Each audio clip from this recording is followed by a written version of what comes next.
Ready to think differently about shopping for meat and other grocery items?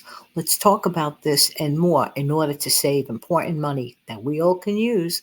And I'll be back in a minute.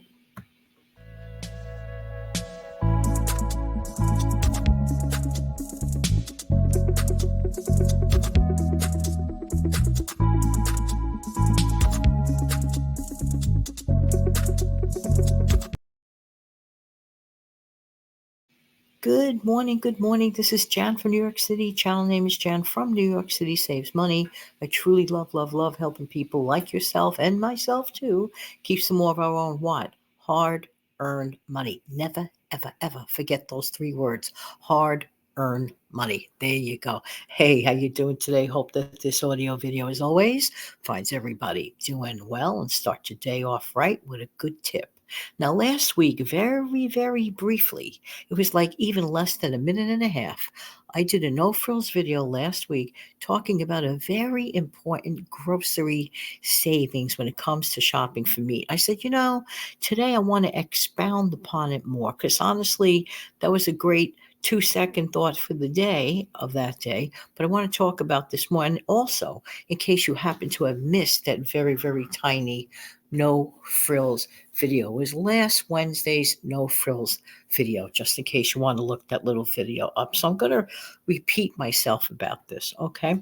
And it comes specifically when it goes to buying meat or protein, if you will. Let's say, for example, I'm going to take the same example that I used last week, okay?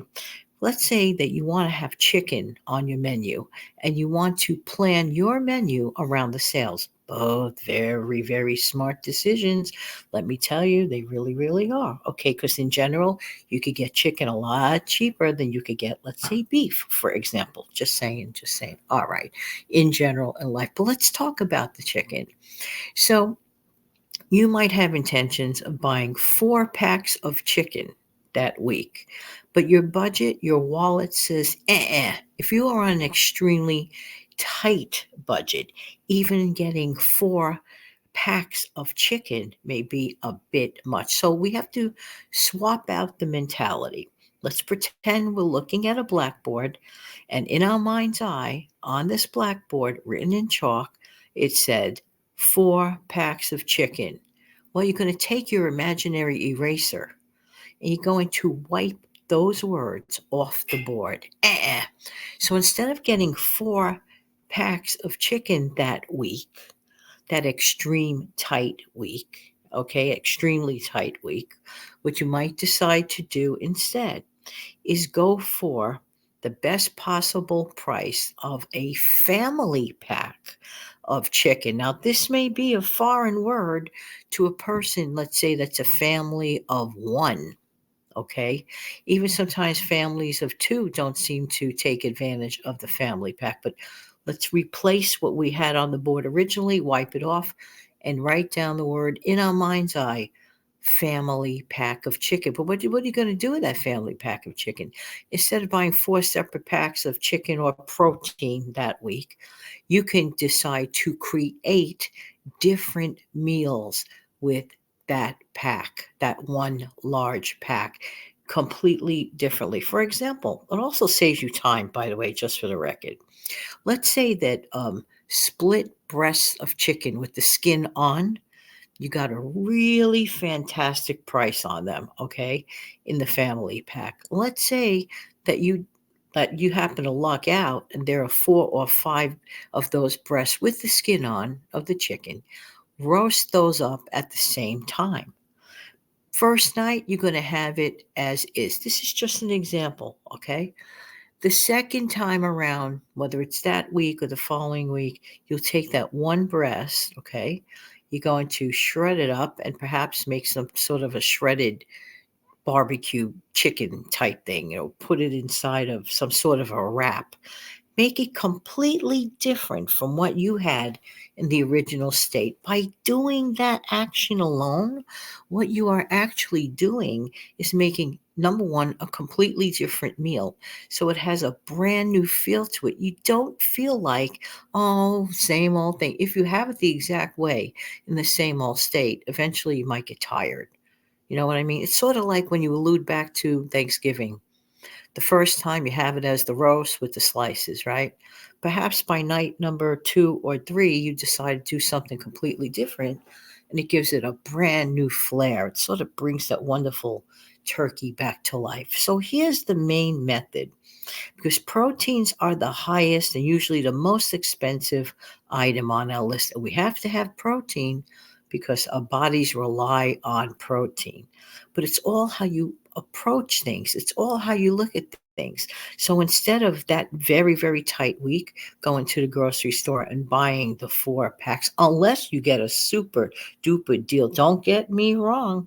If you see something that's on sale that your family likes and it is within that week's budget, okay, then you go for it. But let's say you only have, I'm talking about an extreme number here. Let's say that you only have 10 or 15 bucks for grocery shopping for food that week.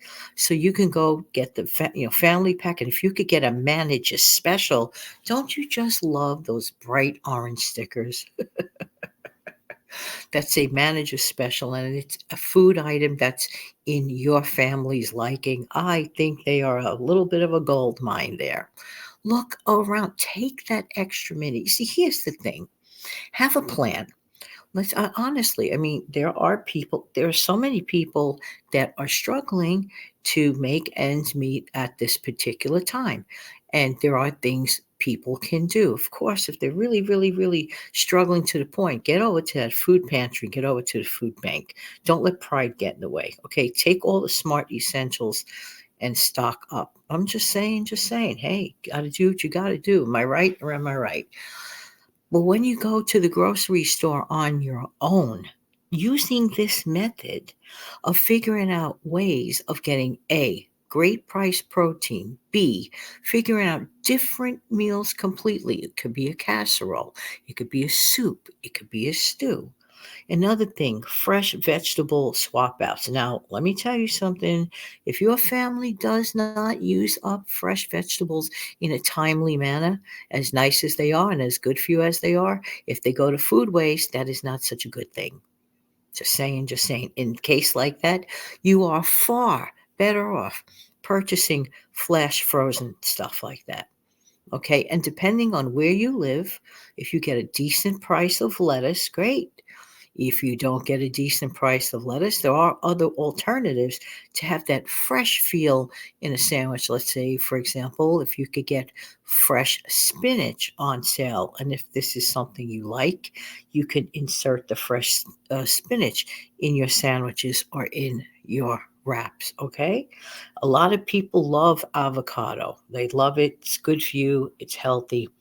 I personally, I could take it or leave it. Why? I know.